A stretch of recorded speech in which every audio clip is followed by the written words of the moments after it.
Di tengah hiruk-pikuk dunia modern, kita seringkali terjebak dalam dorongan untuk terus-menerus melihat ke atas. Bukan ke langit dalam arti spiritual, melainkan ke atas secara sosial. Melihat mereka yang lebih kaya, lebih terkenal, lebih cantik, atau lebih sukses. Kita tak sadar telah menjadikan pencapaian orang lain sebagai ukuran nilai hidup kita sendiri. Hal ini bukan hanya melelahkan, namun juga sangat menyesatkan. Setiap kali kita mengangkat kepala kita untuk melihat ke atas, tanpa kita sadari, kita menundukkan hati kita untuk meremehkan apa yang telah kita miliki. Dalam Stoikisme, sebuah aliran filsafat yang berasal dari Yunani dan Romawi kuno, ada satu ajaran yang sangat relevan dengan kondisi ini. Ajaran itu berbunyi, jangan melihat ke atas, lihatlah ke dalam, atau jika memang harus, lihatlah ke bawah. Kata-kata ini bukanlah sebuah perintah untuk kita menjadi stagnan atau pasrah begitu saja. Melainkan, ia adalah panggilan yang kuat untuk kita menyadari bahwa kedamaian sejati tidak akan pernah ditemukan dalam mengejar hal yang lebih tinggi, melainkan justru dalam memahami apa yang benar-benar cukup bagi diri kita. Stoikisme adalah seni hidup dengan kesadaran penuh terhadap apa yang sesungguhnya bisa kita kendalikan, dan dengan lapang dada untuk melepaskan segala sisanya. Para filsuf besar seperti Marcus Aurelius, Epictetus, dan Seneca mengajarkan kepada kita bahwa kebahagiaan sejati itu bukan soal apa yang kita miliki, namun bagaimana cara kita berpikir. Bayangkan ini, Anda sedang duduk tenang di rumah, hidup Anda berjalan biasa-biasa saja. Lalu Anda membuka media sosial. Dalam hitungan detik, Anda melihat seseorang baru saja membeli mobil mewah, berlibur ke luar negeri, atau menikah dengan pasangan impian mereka. Dalam sekejap, hati Anda berubah. Bukan karena ada sesuatu yang hilang dari diri Anda, melainkan karena Anda membandingkan diri Anda dengan seseorang yang bahkan tidak Anda kenal secara pribadi. Masalah utamanya bukan pada mobil, liburan, atau pasangan itu sendiri. Masalahnya justru ada pada pola pikir kita yang tanpa sadar terus mengarahkan pandangan kita ke atas, menuju mereka yang dianggap lebih. Padahal dalam filosofi Stoik, tepat disinilah akar dari penderitaan manusia itu bermula. Seneca pernah menulis dalam salah satu suratnya yang terkenal, orang yang tidak puas dengan apa yang sedikit, tidak akan pernah merasa puas bahkan jika dia diberi banyak. Apa sebenarnya yang sedang kita cari saat kita terus memandang ke atas? Apa yang membuat kita merasa kurang, padahal hidup kita sebenarnya sudah utuh? Mengapa kita terus memandang ke atas? Manusia secara naluriah memiliki keinginan untuk berkembang. Dalam bentuknya yang sehat, dorongan ini mendorong kita untuk belajar, bekerja, dan menjadi lebih baik. Tapi dalam bentuknya yang tak terkendali, dorongan ini berubah menjadi ketamakan, iri hati, dan perasaan tidak pernah cukup. Dalam dunia yang serba cepat dan kompetitif, kita dibombardir oleh narasi yang sama. Lebih besar, lebih cepat, lebih mahal, lebih sukses. Iklan, media sosial, bahkan obrolan santai sehari-hari, semuanya menguatkan gagasan bahwa hidup yang ideal adalah hidup yang lebih dari orang lain, lebih dari kemarin, lebih dari batas alami kita sendiri. Epictetus mengingatkan, jika kamu ingin berkembang, jangan melihat siapa yang lebih dari dirimu, tapi lihat siapa yang lebih bijak dalam mengendalikan dirinya. Stoikisme tidak anti-ambisi, tapi ia menolak ambisi yang berakar dari pembandingan sosial. Karena Stoikisme percaya, yang bisa kita kendalikan bukan dunia luar, melainkan cara kita merespons dunia itu. Ketika kita terus melihat ke atas, kita sedang membandingkan diri dengan hal-hal yang berada di luar kendali kita. Kekayaan orang lain, nasib hidup orang lain, bahkan pujian yang mereka dapat. Ini semua dalam pandangan Stoik adalah indifference, hal-hal yang tidak esensial bagi kebahagiaan sejati. Lebih jauh, ada bahaya yang sangat halus namun merusak. Kita mulai kehilangan identitas kita sendiri. Kita menjadi bayangan dari orang lain. Kita memilih pekerjaan bukan karena itu bermakna, tapi karena terlihat keren. Kita membeli barang bukan karena dibutuhkan, tapi karena ingin dianggap layak. Padahal seperti kata Marcus Aurelius, ambillah waktu sejenak dan tanyakan, apakah ini hidup yang kau inginkan atau hanya hidup yang ingin dilihat orang lain padamu? Lihatlah ke dalam, bukan sebagai bentuk egoisme, tapi sebagai bentuk kejujuran. Tanyakan pada diri sendiri, apa yang benar-benar membuatku tenang? Apa yang akan tetap berarti, bahkan jika tidak ada yang melihatnya? Jika aku tidak bisa membandingkan hidupku dengan siapapun, apakah aku akan tetap menjalani hidup ini dengan cara yang sama? Dunia akan terus memunculkan orang-orang di atas kita. Tapi Stoikisme mengajarkan, kedamaian batin tidak pernah datang dari atas. Ia tumbuh dari dalam, dari sikap menerima, memahami, dan menjalani hidup apa adanya. Latihan mental Stoik menguatkan batin dan rasa cukup. Stoikisme tidak hanya berhenti pada pemikiran filosofis. Ia mengajak kita melakukan latihan mental setiap hari untuk memperkuat batin dan menjaga agar kita tidak terjebak dalam keinginan yang tak pernah selesai. Salah satu latihan yang terkenal dalam Stoikisme adalah premeditatio malorum, membayangkan hal-hal buruk sebelum terjadi. Ini bukan sikap pesimis, tapi cara realistis agar kita tidak hancur ketika kehilangan datang. Epictetus menulis, ketika kamu mencium anakmu, bayangkan bahwa dia bisa saja tiada esok hari. Dengan begitu kamu tidak mencintai dalam kemelekatan, tapi dalam kesadaran.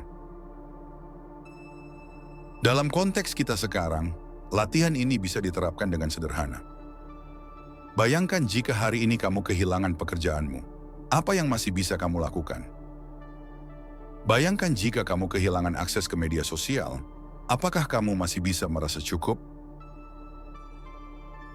Tujuan dari latihan ini adalah membangun ketahanan batin, agar kita tidak dikendalikan oleh ketakutan dan tidak diperbudak oleh keinginan. Ini adalah bentuk kekuatan sejati menurut Stoikisme. Bukan siapa yang paling berkuasa di luar, tapi siapa yang paling stabil di dalam. Latihan berikutnya adalah momen rasa cukup. Sejenak menghentikan rutinitas dan bertanya pada diri, apa yang aku miliki saat ini yang dulunya pernah aku impikan? Seringkali kita sudah mendapatkan banyak hal yang dulu sangat kita harapkan. Tapi karena terus melihat ke atas, kita tak lagi mensyukurinya. Kita kehilangan perspektif. Padahal Marcus Aurelius pernah mencatat, jangan buang waktu merindukan hal-hal yang tidak kamu miliki. Gunakan waktumu untuk bersyukur pada hal-hal yang telah kamu punya. Dalam kehidupan sehari-hari, kamu bisa mencoba praktik ini. Setiap pagi sebelum membuka handphone, tarik napas dan sebutkan 3 hal yang kamu syukuri. Setiap malam, catat 1 hal kecil yang berjalan baik hari ini. Meskipun sederhana seperti udara pagi yang segar atau makan siang bersama teman. Praktik-praktik sederhana ini membawa kita kembali ke kesadaran bahwa damai tidak datang dari jumlah, tapi dari makna. Bahwa cukup bukan angka, tapi sikap. Dengan latihan seperti ini, kita perlahan berhenti melihat ke atas. Karena kita sadar, di dalam diri kita sudah cukup alasan untuk tenang. Salah satu jebakan paling kuat saat kita terus melihat ke atas adalah ilusi bahwa kekayaan membawa ketenangan. Kita berpikir, Jika aku punya lebih banyak uang, rumah lebih besar, kendaraan mewah, maka hatiku akan tenang. Tapi para filsuf Stoik justru membalik logika itu. Seneca, salah satu Stoik terkaya pada masanya, secara terbuka mengkritik gaya hidup mewah. Dalam salah satu suratnya, ia menulis, "Bukan orang miskin yang sedikit hartanya, tapi orang yang tidak pernah merasa cukup." Seneca bukan anti kekayaan. Ia bahkan seorang penasihat istana yang punya properti luas. Tapi ia sadar, kekayaan hanya bernilai jika tidak mengendalikanmu. Ia bahkan melatih diri dengan hidup sederhana secara berkala, agar tidak diperbudak oleh rasa nyaman. Dia menulis, "Latihlah diri hidup miskin meski kamu kaya, agar saat kemiskinan benar-benar datang, kamu tidak goyah." Ini bukan berarti semua orang harus meninggalkan harta. Tapi Stoikisme mengajarkan bahwa kita harus membalik peran antara harta dan jiwa. Jangan biarkan harta mengatur perasaanmu. Jadikan harta sebagai alat, bukan sumber identitas. Bayangkan dua orang. Yang pertama punya gaji tinggi tapi gelisah, takut kehilangan status. Yang kedua hidup sederhana tapi tahu batas cukupnya. Dalam kacamata Stoik, yang kedua jauh lebih bijak, karena ia berkuasa atas dirinya sendiri. Marcus Aurelius, seorang kaisar Romawi, menulis dalam jurnal pribadinya, "Banyak orang memiliki hal-hal besar, tapi tak mampu memiliki dirinya sendiri." Ini adalah panggilan untuk kembali pada pusat kendali dalam diri. Apakah kita memiliki barang, ataukah barang yang memiliki kita? Kita sering melihat ke atas pada mereka yang kaya raya, lalu berkata, "Andai aku jadi dia."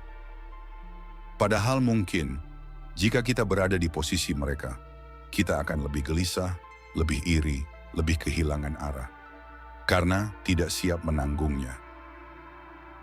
Dalam Stoikisme, ukuran kekayaan yang sejati bukan jumlah properti, tapi kebebasan dari keterikatan. Kamu bebas dari ketakutan akan kehilangan.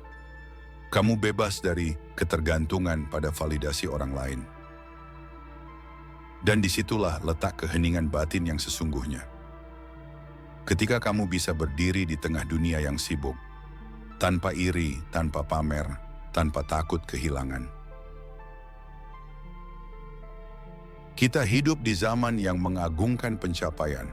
Semakin tinggi posisi kita, semakin ramai dunia bersorak. Namun semakin tinggi kita mendongak, semakin besar pula kemungkinan kita kehilangan pijakan. Stoikisme hadir bukan untuk mematikan semangat, tetapi untuk mengarahkan fokus. Ia tidak mengatakan jangan bermimpi tinggi, tapi ia mengingatkan, jangan gantungkan kedamaianmu di tempat yang tidak bisa kamu kendalikan. Karena semua yang di luar, jabatan, harta, pujian, pengakuan, bisa berubah dalam sekejap. Satu-satunya yang tetap adalah bagaimana kamu merespons hidup ini. Dan itu letaknya bukan di luar, bukan di atas, tapi di dalam dirimu. Marcus Aurelius menulis, "Carilah ketenangan bukan di istana, bukan di taman, bukan di pegunungan, tapi dalam jiwamu sendiri. Jika kamu tidak menemukannya di sana, kamu tak akan menemukannya dimanapun." Maka pertanyaannya adalah, sudahkah kamu menoleh ke dalam? Sudahkah kamu menyadari apa yang selama ini membuatmu gelisah hanyalah bayangan-bayangan yang kamu bentuk sendiri? Daripada terus melihat ke atas dan merasakan kurang, lihatlah ke dalam dan temukan cukup. Daripada membandingkan hidupmu dengan orang lain, bandingkan dirimu hari ini dengan dirimu kemarin. Dan daripada terus mengejar yang lebih, cobalah merawat yang sudah ada dengan penuh kesadaran. Latihlah dirimu untuk berkata, "Aku tidak butuh menjadi orang lain. Aku hanya butuh menjadi versi terbaik dari diriku." Dengan kesederhanaan, dengan kejujuran, dan dengan ketenangan. Itulah inti Stoikisme. Bukan lari dari dunia, tapi menghadapi dunia dengan kepala dingin dan hati lapang. Bukan menolak perubahan, tapi menyambutnya sebagai bagian dari takdir yang tak bisa kita ubah. Jika video ini memberimu sudut pandang baru tentang hidup, jangan lupa untuk bagikan ke teman yang mungkin sedang terjebak dalam perbandingan sosial. Dan jika kamu merasa terbantu, silakan like, subscribe, dan tulis di komentar. Apa yang selama ini kamu syukuri, meski terlihat kecil di mata orang lain. Sampai jumpa di pembahasan video berikutnya. Tetap tenang, tetap sadar, tetap kuat dari dalam.